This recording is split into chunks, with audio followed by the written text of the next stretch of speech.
할렐루야. 오늘도 하나님의 크신 축복과 은총이 여러분들에게 함께 하시기를 주님의 이름으로 축복합니다. 저는 대전 선교교회를 섬기고 있는 백기남 목사입니다. 오늘 우리가 함께 나누실 하나님의 말씀은 창세기 26장 12절 13절에 있는 말씀입니다. 이삭이 그 땅에서 농사하여 그 해에 100배나 얻었고 여호와에게서 복을 주심으로 그 사람이 창대하고 왕성하여 마침내 거부가 되어. 아멘. 새해가 되고 많은 사람들은 올 한 해에 큰 복을 누리는 삶을 누구나 바라고 소원할 것입니다. 그런데 오늘 말씀에 보면 하나님 당시에 정말 큰 거부가 되었던 한 사람이 소개되고 있습니다. 바로 이삭이라고 하는 인물입니다. 우리가 잘 알다시피 이삭은 아브라함의 아들이었죠. 그런데 이 이삭이 오늘 본문 말씀에 보면 하나님께서 이 이삭에게 복을 주셔서 그 해에 농사를 짓고 100배의 그러한 소출을 얻었다고 성경은 증거하고 있습니다. 요즘 경제가 어렵고 삶이 힘들다고 하시는 분들이 많이 있는데요. 그러나 우리의 삶에 참된 복을 주시는 분은 하나님이신 줄로 믿습니다. 우리가 아무리 열심히 노력하고 애써도 하나님이 복을 주시지 않으면 그 인생은 비참하고 그리고 힘든 인생으로 전락하고 마는 것입니다. 오늘 본문에 보면 이 이삭은 늘 하나님을 의지하고 따라갔던 것을 보게 됩니다. 그리고 이 이삭이 하나님께로부터 복을 받았던 몇 가지 이유가 있습니다. 그 첫 번째는 바로 이 이삭은 주변에 있는 사람들과 화목한 관계를 이어갔다는 것이죠. 오늘 본문에 보면 이 이삭이 살았던 지역은 그랄 지역이라고 하는 이방인들이 살고 있는 지역이었습니다. 그때 당시에는 가장 중요한 생활의 근간이 되는 것이 바로 물을 확보하는 것이었습니다.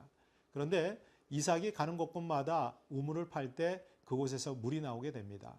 그러면 그 지역에 있었던 사람들이 어느 사이엔가 이 이삭에게 찾아와서 이삭이 팠던 그 우물을 빼앗고 또 이 이삭은 다른 곳으로 옮겨가서 또 우물을 파게 됩니다.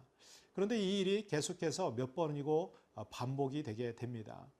그런데 한 번도 이삭은 그 자신의 우물을 빼앗는 사람들에게 다툼을 갖거나 싸움을 하지 않습니다. 오히려 이삭은 그들을 위해서 자신이 판 우물을 나누어 주고 자신은 또 다른 곳에 가서 우물을 파는 그런 모습을 보여주게 됩니다.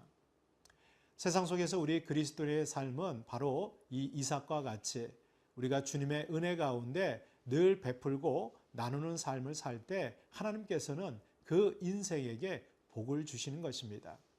이삭이 그 해에 농사를 짓고 100배의 축복과 열매를 누렸던 것처럼 오늘도 하나님께서는 저와 여러분들의 삶 속에서 늘 동행하시고 특별히 세상에 있는 많은 이웃들에게 우리가 베풀고 나누는 삶을 살 때 하나님께서는 30배, 60배, 100배의 열매가 맺혀지는 놀라운 복을 오늘도 허락해 주실 줄로 믿습니다.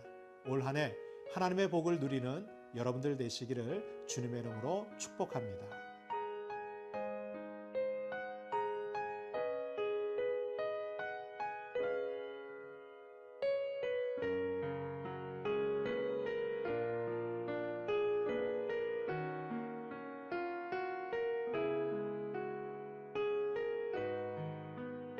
오늘도 하나님께서는 우리에게 복 주시는 하나님이십니다.